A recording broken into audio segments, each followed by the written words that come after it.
Om Swastiastu. Pada kesempatan kali ini saya akan memaparkan materi mengenai kehidupan setelah kematian. Sebelum itu, izinkan saya memperkenalkan diri terlebih dahulu.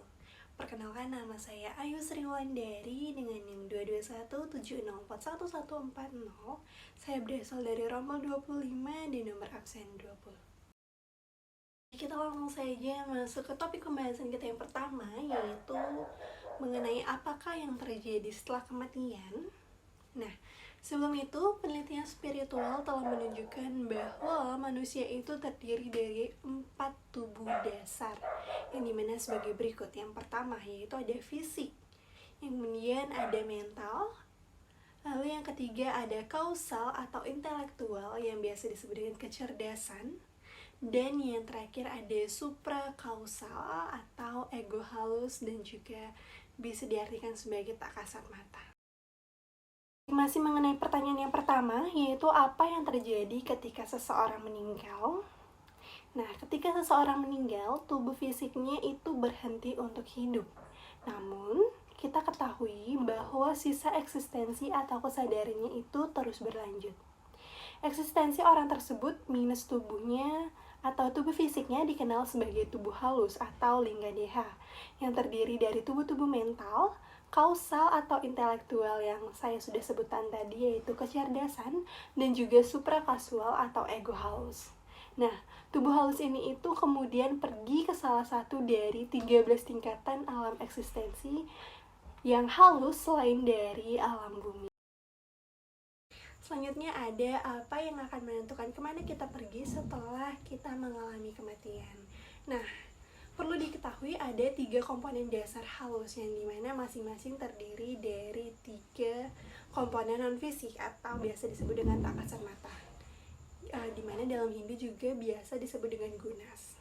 Komponen ini itu bersifat spiritual yang dimana tidak dapat dilihat, namun mereka menentukan kepribadian kita. Nah, ketiga komponen ini yaitu ada satwa, yang dimana artinya adalah kemurnian dan juga pengetahuan. Yang kedua ada raja, yang artinya aksi dan juga gairah. Dan yang ketiga ada tama, yaitu ketidaktahuan dan inersia. Kemudian ada pergerakan lintas tindakan pada alam eksistensi halus di alam semesta. Baik, kita ketahui bahwa tingkatan alam eksistensi itu ditentukan untuk seseorang sesuai dengan sifat dasar orang tersebut. Nah, di mana ini tuh terkait dengan satwa, raja, dan juga tama. Penentuan tingkat alam eksistensi tersebut juga merupakan suatu fungsi dari tingkat spiritual seseorang. Nah, oleh karena itu, tubuh halus dari alam eksistensi positif itu tingkatannya lebih rendah atau tidak bisa pergi ke alam eksistensi positif di tingkatan lebih tinggi. Dan mereka yang berasal dari neraka tingkatan pertama dan kedua itu tidak bisa pergi ke tingkatan neraka yang lebih dalam atau yang ketiga dan juga seterusnya. Nah, di sini ada sebuah hipotesis atau seperti dugaan sementara terkait pertanyaan siapa yang akan pergi ke neraka setelah kematian. Nah, kita bisa lihat di slide itu ada yang pertama dengan skor 40% itu menyebabkan, atau contoh dari perbuatannya itu menyebabkan kerugian terbatas pada individu-individu. Kemudian yang kedua dengan 50% itu menyebabkan kerugian pada sebagian masyarakat seperti menipu banyak orang secara bersamaan atau dalam penipuan skala besar. Kemudian yang ketiga dengan skor 55% itu jenis perbuatannya adalah menyebabkan kerugian bagi sebagian besar masyarakat seperti mencemarkan makanan atau obat. Di bagian keempat dengan 60% itu contoh atau jenis perbuatan yang tercelanya mengorganisir kerugian pada bagian dari masyarakat termasuk kekerasan terkait dengan senjata api. Yang kelima dengan 70% itu menghasut orang lain untuk menyebabkan kerugian bagi masyarakat. Yang keenam dengan 80% itu menyebabkan kerugian di dalam atau sebagian bangsa dan negara. Nah, dan terakhir atau yang ketujuh dengan 90% itu menyebabkan kerugian bagi bangsa dan juga negara. Nah, kemudian ada mengapa ada jeda waktu antara reinkarnasi. Baik, di sini sudah ada 3 alasan mengapa adanya jeda waktu antara reinkarnasi tersebut.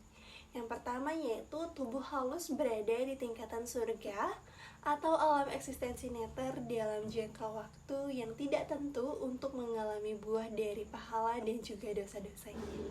Kemudian yang kedua, keadaan di alam bumi harus paling sesuai untuk menyesuaikan akun karma atau biasa kita kenal dengan memberi dan juga menerima dari kelahiran-kelahiran sebelumnya dengan berbagai orang-orang terkait. Nah, hal ini itu sesuai dengan hukum karma, di mana reinkarnasi dari tubuh halus itu ditunda sampai tiba saatnya berbagai orang lainnya. Dengan siapa ia memiliki akun dan memberi atau yang biasa disebut dengan memberi dan menerima tersebut juga siap untuk bereinkarnasi.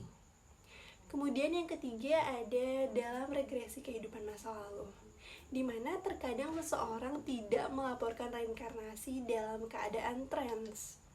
Alasannya itu untuk reinkarnasi ini adalah reinkarnasi tertentu karena telah terjadi dengan sangat lancar dan juga singkat karena orang tersebut mungkin tidak mengingat perincian apapun dari reinkarnasi tersebut.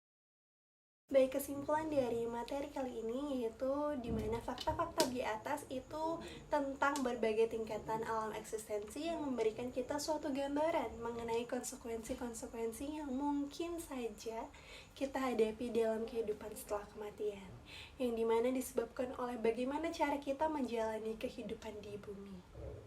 Nah, hanya dengan latihan spiritual atau dengan menjalankan kebaikan-kebaikan yang luar biasa banyaknya, seseorang dapat pergi ke tingkatan alam yang eksistensinya itu lebih tinggi. Oleh sebab itu, ia dapat menghindari ketidakbahagiaan dan juga hukuman serta menikmati tingkatan-tingkatan pada tingkat kebahagiaan yang lebih tinggi. Terdapat juga kesempatan yang lebih baik untuk bereinkarnasi di alam eksistensi bumi dalam keadaan-keadaan yang kondusif, yang dimana ini untuk melakukan latihan spiritual.